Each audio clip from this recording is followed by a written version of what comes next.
किसका नाम दिया जाता है बच्चों इसको? Centre of the circle. और सर्कल की जो ये बाउंड्री है, ये बाउंड्री को किसका नाम दिया जाता है? Circumference of the circle. Circumference of circle. और आप लोगों को पता है कि एरिया ऑफ सर्कल किसके बराबर होता है? पाई आर स्क्वायर के बराबर होता है। क्लियर? अगर तुम्हें सेंटर से लेके सर्कल के एक साइड की सरकमफ्रेंस तक कोई लाइन खींचता हूं, that is what we known as radius. What? Radius. Radius. और अगर इसी रेडियस को बच्चों में डबल कर दूं तो वो किसका नाम कहलाएगा? डायामीटर का नाम कहलाएगा। क्लियर? बच्चों हमारे पास सर्कल की होती हैं 3 स्लाइसेस। कितनी स्लाइसेस? 3 स्लाइसेस। और सर्कल के होते हैं 3 पार्ट्स। कितने पार्ट्स? 3 पार्ट्स। एक वो पार्ट जो सर्कल के अंदर लाई करेगा, एक वो पार्ट जो सर्कल के ऊपर लाई करेगा, और एक वो पार्ट जो सर्कल के बाहर लाई करेगा। जो पार्ट सर्कल के अंदर लाई करेगा उसे कहा जाएगा इनसाइड द सर्कल, जो सर्कल के ऊपर है उसे कहा जाएगा ऑन द सर्कल, और जो सर्कल के बाहर है उसे कहा जाएगा आउटसाइड द सर्कल। और अगर सर्कल के सरकमफ्रेंस के बाहर से कोई लाइन सर्कल को जस्ट पास करते हुए निकल जाए, उसे बच्चों नाम दिया जाएगा टेंजेंट का। इसका नाम टेंजेंट। जैसा कि मैंने बताया सर्कल के होते हैं 3 स्लाइसेस। कितनी स्लाइसेस? 3।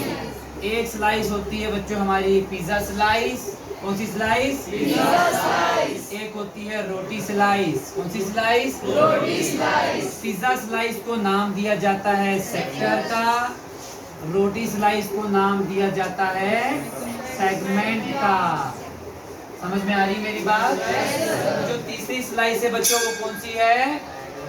Semi circle. कौन सी है? Semi circle. अगर मैं सर्कल को सेंटर से 2 इक्वल पार्ट्स में डिवाइड कर दूं तो वो जो 2 इक्वल पार्ट्स होंगे वो क्या कहलाएंगे? सेमी सर्कल कहलाएंगे।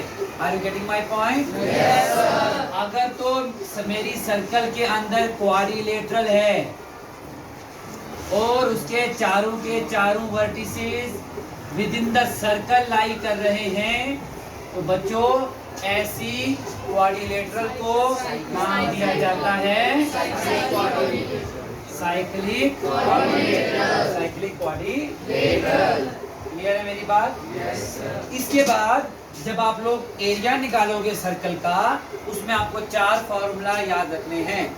सर्कल के अंदर मेरे पास जब ट्राइंगल बनेगी उस केस में बच्चों एरिया ऑफ ट्राइंगल होगा R square dot sine theta by 2 dot cos theta by 2। क्या होगा एरिया ऑफ ट्राइंगल?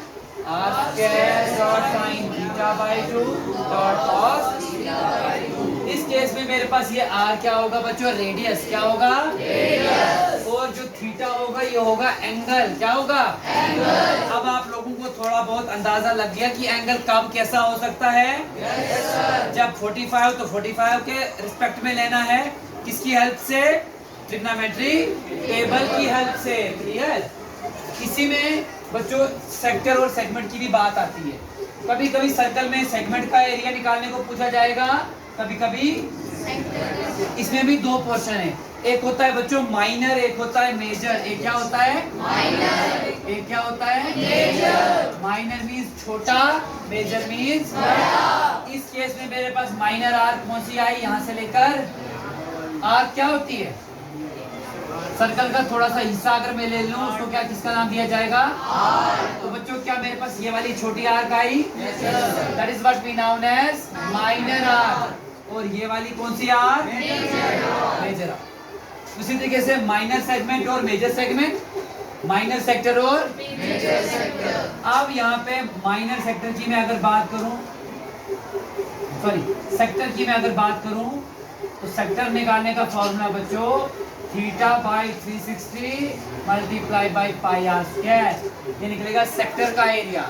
जब सेक्टर गिवन होगा, थीटा गिवन होगा, पाई की जगह आप लोगों को बोला जाता है unless stated otherwise। जब तक ये ना पूछा जाए कि पाई की जगह कुछ और वैल्यू पुट करो, तब तक आपने पाई की जगह 22/7 ही वैल्यू पुट, नहीं तो दूसरी वैल्यू उसकी क्या होती है, 3.14। तो पाई की वैल्यू अभी आपको ऑटोमेटिकली मिल गई होती है। आपको आर और थीटा फाइंड आउट करना होता है। वो जब पता चल जाएगा फिगर से देखिए, मल्टीप्लाई डिवाइड कर दोगे और आपका एरिया ऑफ सेक्टर। फिर होता है बच्चों segment, area of minor segment. इसका फॉर्मूला होता है theta by 360 multiply by pi are square minus are square dot sine theta by 2 dot cos theta by 2। कोई समझाने की जरूरत अब? थीटा एंगल होगा, पाई की जगह 22/7, आर की जगह।